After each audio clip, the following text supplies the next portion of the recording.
I sat on the bathroom tile with the door locked and my back against the tub. I didn't turn on the light. I just held the paper in my hands and listened to my own breathing like it belonged to somebody else. My name wasn't there. That was the loudest part. I kept reading it anyway, slow. Like if I read it carefully enough it would change. Like the ink would get ashamed and fix itself. It didn't.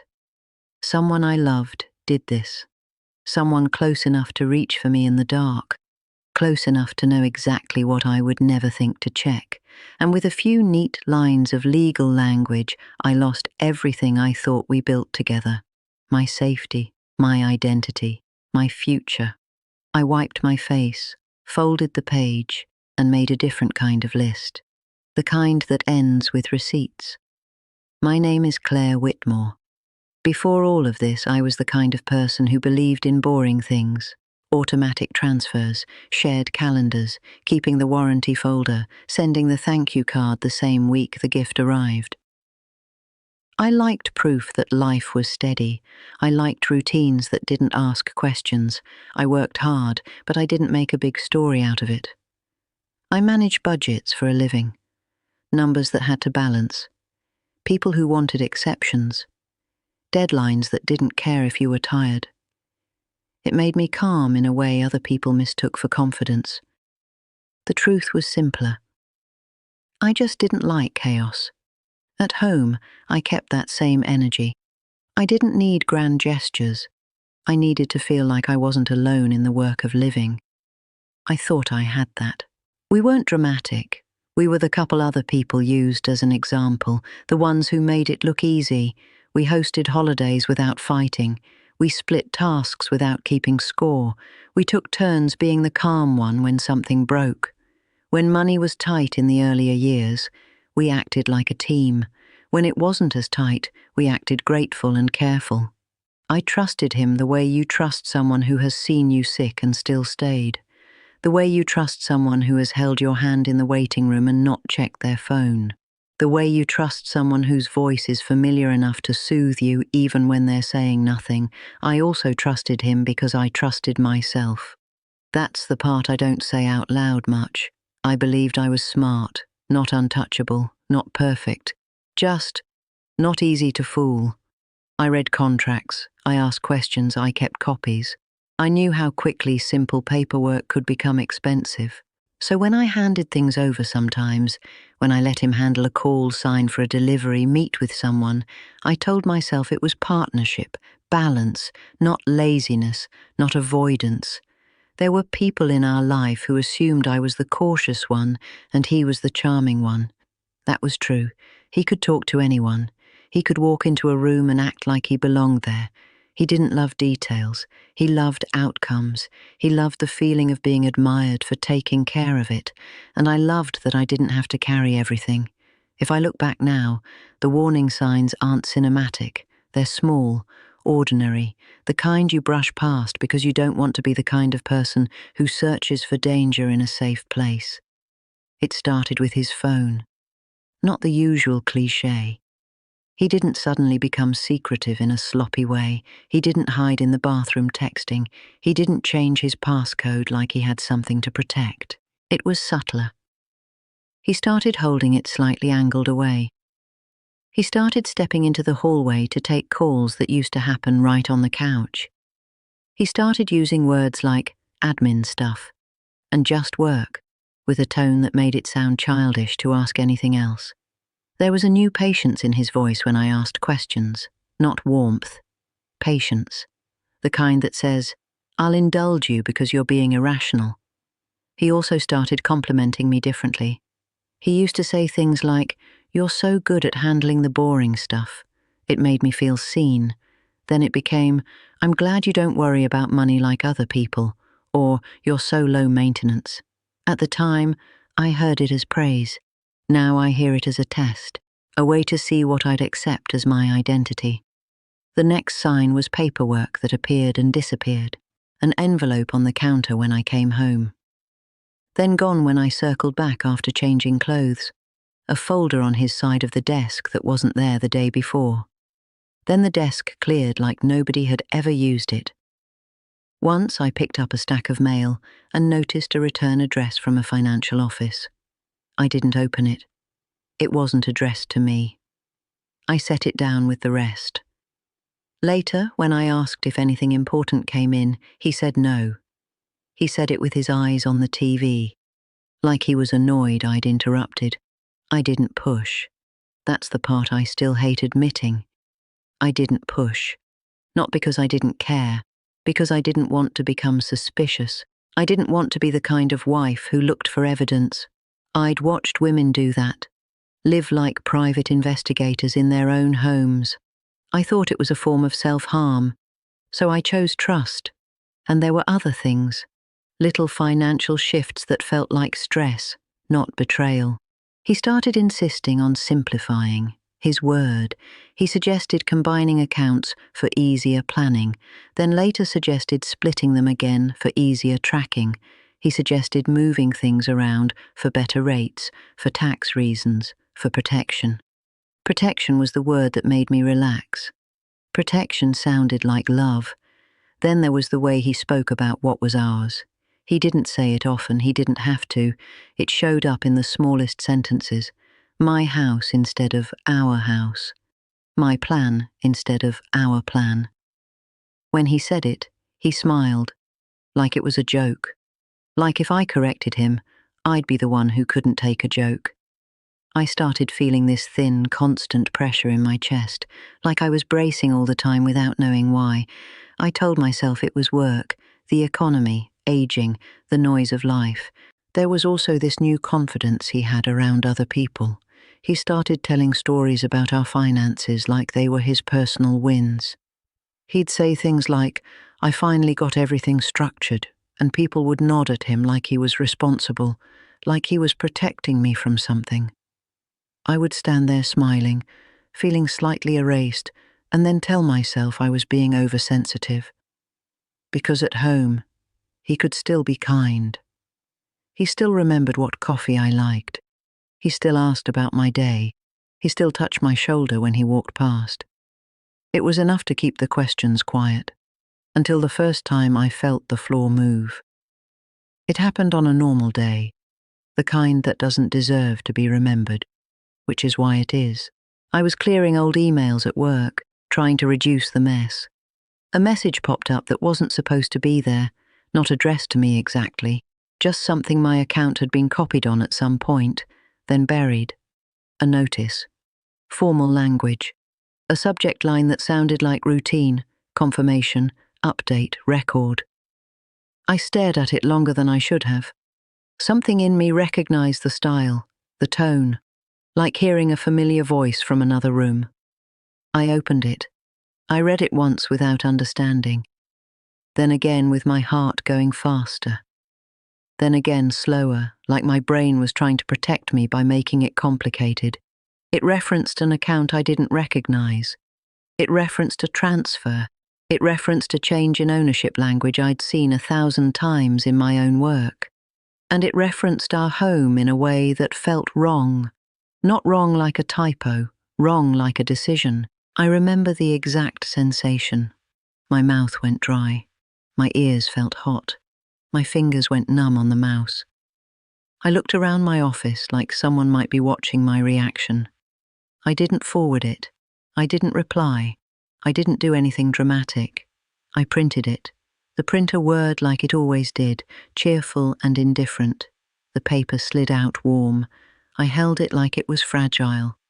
I read it again in the stairwell, away from my co-workers, away from glass walls. The words didn't change. I felt this sudden, humiliating thought. Maybe I'm misunderstanding. Maybe this is normal. Maybe he already told me and I forgot. That was my mind trying to rescue him. Trying to rescue the version of my life where I wasn't naive.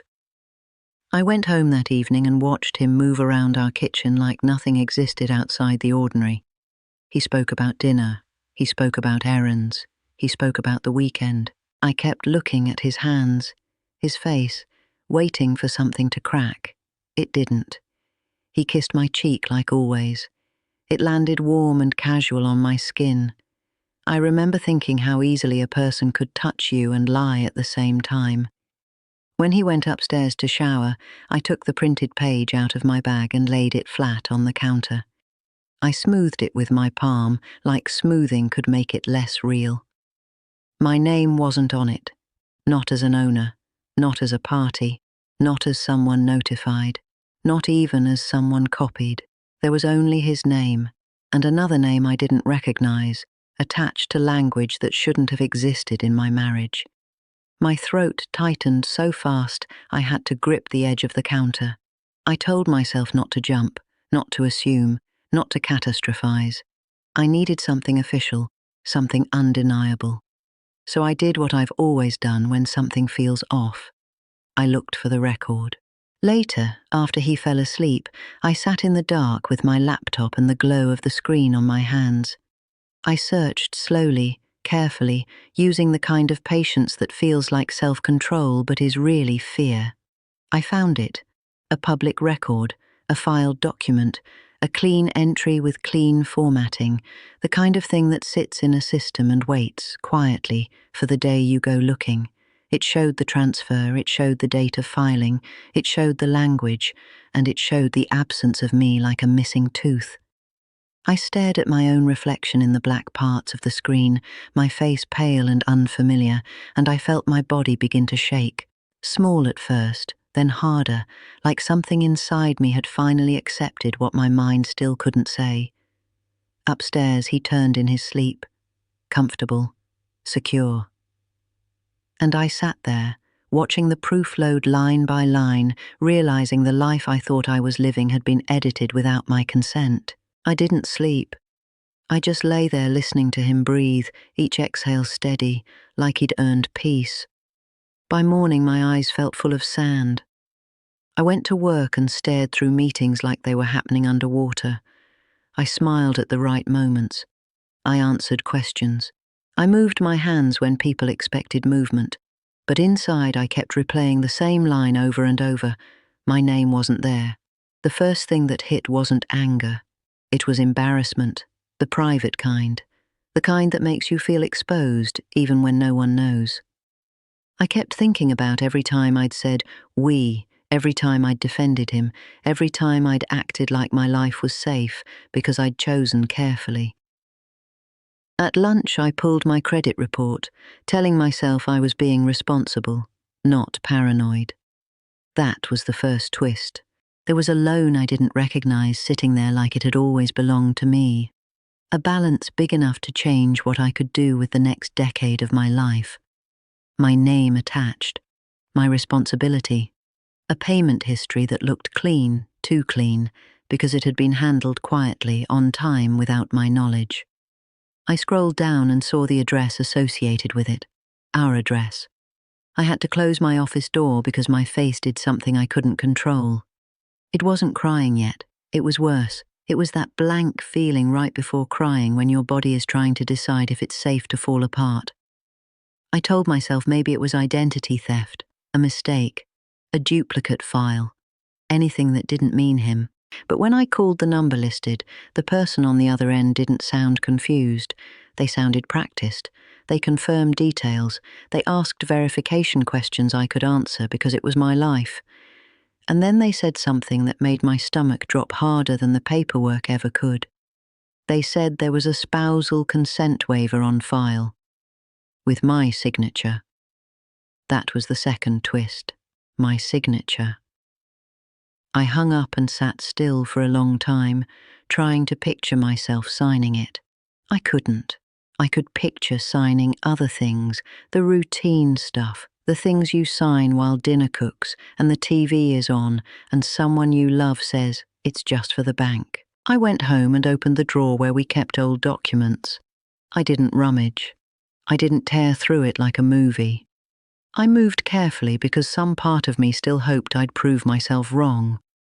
I found copies of forms I didn't remember, pages with initials in places I didn't recall touching, a scanned version of my driver's license I couldn't explain, a confirmation email for an e-sign platform I had never used, sitting in an old folder in my inbox like it had been put to sleep on purpose.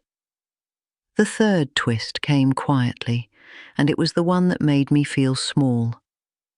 I found an email thread he'd forwarded to himself, careless, like he'd never considered I might look. It wasn't about money. It was about me. He'd been laying groundwork. F2B. Little sentences to people I loved, comments to mutual friends, a note to a family group chat that I'd muted months ago because it felt too busy. It was him saying he was handling the finances because I was stressed lately. Him saying I didn't want to deal with it. Him laughing gently about how I get anxious about paperwork. It was subtle enough to sound caring, but read all together, it was a portrait he'd been building of me as unreliable, emotional, not capable, someone who needed things managed for her own good. My mouth tasted metallic when I realized what that meant. If I ever objected, he'd already given people a way to doubt me. I started checking public records more broadly, not just the one entry that had shattered my night. I searched the way I do at work when something doesn't reconcile, line by line, assuming the truth was hiding in plain sight. That was when I met the fourth twist. The other name I'd seen wasn't random. It was tied to a trust, a family trust, his family's, and the home, our home, had been moved in a way that wasn't a mistake or a shortcut. It was a strategy. It was designed to make me a guest in the life I paid into. I kept clicking through documents with my pulse steady in that strange way it gets when shock becomes focus. Then I found the part that felt like someone pressing a thumb into a bruise. There was a document that stated I'd received independent legal advice. It listed an attorney, not mine, not anyone I'd ever spoken to, and the signature, my signature again, sat at the bottom like a quiet accusation. I stood in the kitchen holding my laptop open with both hands, as if the weight of it could keep me upright. Upstairs, the shower turned on, water against tile. Ordinary life continuing. I looked at the signature on the screen, at the smooth curve of the letters that were supposed to be me, and I realized I wasn't just being betrayed. I was being rewritten. I didn't say anything that night, not because I forgave him, because I didn't trust my voice. At dinner, I asked him about his day in the same tone I always used. I nodded in the same places. I even laughed once and the sound startled me. It came out clean, like I hadn't just found proof that my life had been rearranged behind my back. I watched him more than I listened. The way he didn't hesitate, the way he talked about our plans without blinking, the way his eyes stayed steady when he looked at me, like he'd practiced being believed. In bed, he reached for me in his sleep. I lay still and stared into the dark, holding my breathing shallow so I wouldn't make noise. My mind kept trying to bargain. Maybe there's an explanation. Maybe this was temporary. Maybe I'm reading it wrong. Maybe I'm overreacting and I'll ruin everything. But every maybe hit the same wall. My name wasn't there. My signature was. The next day I started doing what I do when something is broken and no one else will admit it. I documented, I printed everything, not just the obvious pieces, the small confirmations, the boring entries, the emails that looked harmless until you lined them up. I saved copies to places he couldn't access. I took screenshots and photographed them on my phone, then sent them to an account he didn't know existed. I wrote down where I found each thing, what time and what it said, as if I was building a case against my own denial. I didn't touch the accounts yet. I didn't move money. I didn't freeze anything. I was afraid that the moment I made a move, he'd feel it. So I became quiet in a new way. I started asking gentle questions that sounded like curiosity, not suspicion. Who's that attorney you mentioned before? Do we still have the closing documents somewhere? Did we ever update beneficiaries? I saw a reminder at work. He answered easily. Too easily, like he'd already prepared for a version of me who asked. When I was alone, I looked up the attorney's name and felt my stomach fold in on itself. The office was real. The reviews were real. And there it was, An old photo on the firm's site from a charity event, his arm around someone's shoulder, smiling like family.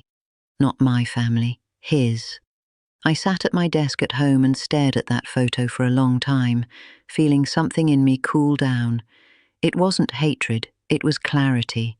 I made one appointment, then another, a consultation that cost less than I expected and took more out of me than I thought it would.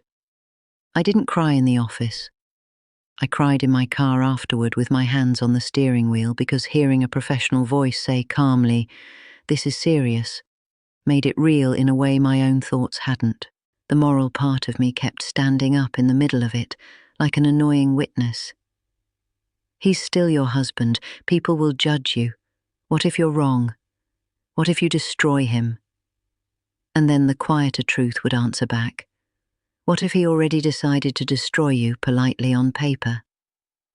I didn't want revenge that looked like rage. I didn't want to scorch the earth and call it justice.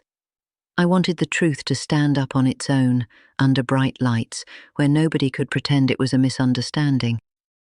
So I chose patience. I let him think the house was still calm. I let him think I was still the person who didn't worry about money. I smiled at the right moments and kept my hands steady while, underneath, I built a clean timeline. I told myself over and over that this wasn't about hurting him, it was about making sure the story he'd been telling about me, about us, finally met the records. I didn't expose him with a speech, I exposed him with requests.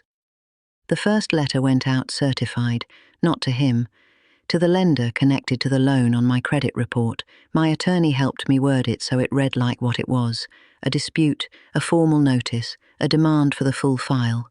No emotion, just, I did not authorize this, provide the application, provide the disclosures, provide the signature logs, provide the IP addresses, provide the call recordings. The second set of requests went to the e-sign company listed on the confirmation email I'd found. Those platforms keep audit trails the way hospitals keep charts, timestamps, device info, email addresses, sometimes location data. I asked for everything. Then I requested the notary information tied to the property paperwork. A notary is supposed to be boring, a witness who doesn't take sides. Their stamp is supposed to mean a real person sat here and proved who they were. If my signature had been used, I wanted to know who watched it happen. While those things moved through systems and inboxes, I did the quiet personal work. I put a fraud alert on my credit, I locked down my reports, I opened a new bank account in my name only and rerouted my paycheck without announcing it. I changed passwords he'd ever had access to, but I didn't do it all at once. I didn't want a sudden shift that would make him dig in. At home I stayed gentle. I made coffee. I folded laundry. I asked if he wanted anything from the store. I let him keep believing I was still the version of me he'd planned around. The truth started coming back in plain envelopes. The lender's file arrived first. It wasn't dramatic, just a thick packet of paper that smelled like toner and office carpet. I sat at my kitchen table and turned each page like I was doing inventory. The application included my income, my employment, my social security number, details you only know if you've been close enough to share a life with someone. There was a phone number listed for verification calls, not mine. There was an email address used for disclosures, not mine. And there, in the consent section, was a checkbox marked for electronic signature. The audit summary showed the signature was completed at a time I was in a meeting at work. I knew because my calendar is obsessive and my job logs everything. I didn't need to argue with him about it. The timestamp did it for me. The e-sign company took longer, but when their report came in, it was even cleaner. A PDF with an audit trail that read like a quiet witness statement. It showed the document had been opened and signed from a device I didn't recognize, from a location that wasn't mine. It also showed an access email that looked familiar in a nauseating way. It was one I'd seen on his phone before, flashed for half a second on a notification he'd swiped away. I'd registered it without realizing, the way you register a smell in your house that doesn't belong. I sat there staring at that email and felt something settle inside me. Not rage, something colder, something that didn't wobble. The next revelation didn't come from paperwork. It came from watching him react to the world shifting under him. He started getting calls he didn't answer in front of me. He took his phone outside to get better reception. He checked the mail before I did and held it like it was heavier than paper. One night he asked casually if I'd changed anything with the bank. His voice was light. His eyes weren't. I told him I'd updated my direct deposit at work because of a payroll thing. True enough. He nodded too quickly and changed the subject. Then, without me saying a word to anyone in our social circle, I noticed a change in how people looked at him. It began with the smallest social shift: delayed replies, cancelled plans, a mutual friend who usually joked with him now speaking carefully, like they didn't want to be pulled into something. I realized later it wasn't gossip. It was consequence. When you trigger formal disputes, when you file affidavits and disputes and requests, other professionals get involved. Banks flag. Underwriters revisit. Title companies review. People ask for copies. People send copies. Things that were meant to stay private become part of a process with multiple desks and multiple hands. And his story, the one he'd been telling quietly about me being anxious and not wanting to deal with paperwork, didn't hold up well against a documented timeline. The attorney listed on the independent advice document was next. My lawyer made one call, not an accusation, just a request for the file confirming they'd advised me. If it was real, they'd have notes, an intake form, a copy of my ID, a billing entry, something. 2 days later, I received a short email through my attorney. They had no record of ever meeting me. No record. That sentence hit me harder than I expected. It made the betrayal feel even more intimate because it meant he hadn't just moved money around. He had invented my consent. He had borrowed my identity like it was a tool. From there, the collapse was administrative. Boring. I loved that part in a grim way. Boring is hard to fight. A dispute became an investigation. An investigation became a freeze on certain actions. A property transfer that had felt permanent suddenly had question marks attached to it. And then the final step, the one I'd been avoiding because it made everything irreversible. My attorney filed in court to protect my interest while the fraud was addressed. It was paperwork stamped and entered, and it didn't care how charming he was at dinner. He was served a few days later. Not at home. I didn't want that scene. He was served somewhere public and professional, where people don't shout, where you have to keep your face under control. He came home that night with a different body than the man who'd left in the morning. His shoulders sat higher like he was bracing. His mouth kept opening and closing like he was trying to choose a version of reality he could still sell. He set the papers on the counter between us very neatly, like order could save him. I read the top page, even though I already knew what it said, and I felt my stomach drop, not from fear this time, but from the quiet shock of seeing my private life turned into a case caption, a matter number, a public record. Across from me, he waited for me to do what I'd always done, to soften it, to explain it away, to protect him from the consequences of his own choices. I didn't. I just looked at the papers, then at him, and realized he was finally seeing what I'd seen on that first night. Facts don't argue. They arrive. He didn't yell. That was the strange part. He tried to negotiate reality with his face, with softness, with that familiar tone that used to calm me down when life got hard. He kept saying words like misunderstanding and timing and protecting us. He kept using us like a shield. I let him talk. I watched his mouth form the same careful shapes I'd trusted for years. And I realized the worst part wasn't that he'd lied. It was that he believed he could keep lying and still be the good guy. I didn't argue. I didn't present my evidence like a dramatic reveal. I just said quietly, that everything would go through attorneys from now on, that I wanted all communication in writing, that I was staying elsewhere for a while. I packed a bag with the plain efficiency of a person leaving a building during a fire drill. He followed me to the door and asked if I was really going to do this. I looked at him and understood something clean and final. He wasn't asking because he loved me. He was asking because he couldn't see a future where I stopped being useful. The next weeks moved in a way grief rarely does, not in waves, in documents. My attorney filed for temporary orders to protect marital property while the disputes and title issues were investigated. The court didn't care about his charm or my heartbreak. The court cared about records. The judge's questions were boring. They were also brutal because every boring question required an answer that could be checked. The lender's internal investigation turned into something larger once my affidavit went in. There were compliance calls, requests for clarifications, a fraud unit with a calm voice that didn't comfort me at all because calm meant serious. When the e-sign audit logs were submitted, the confusion story lost oxygen. It became hard for him to keep pretending when timestamps, IP addresses, and verification emails existed like unblinking witnesses. He pivoted. He blamed other people. He suggested someone at the bank made a mistake. He hinted that an advisor had handled things incorrectly. He even implied, carefully, that maybe I had signed and forgotten because I was stressed.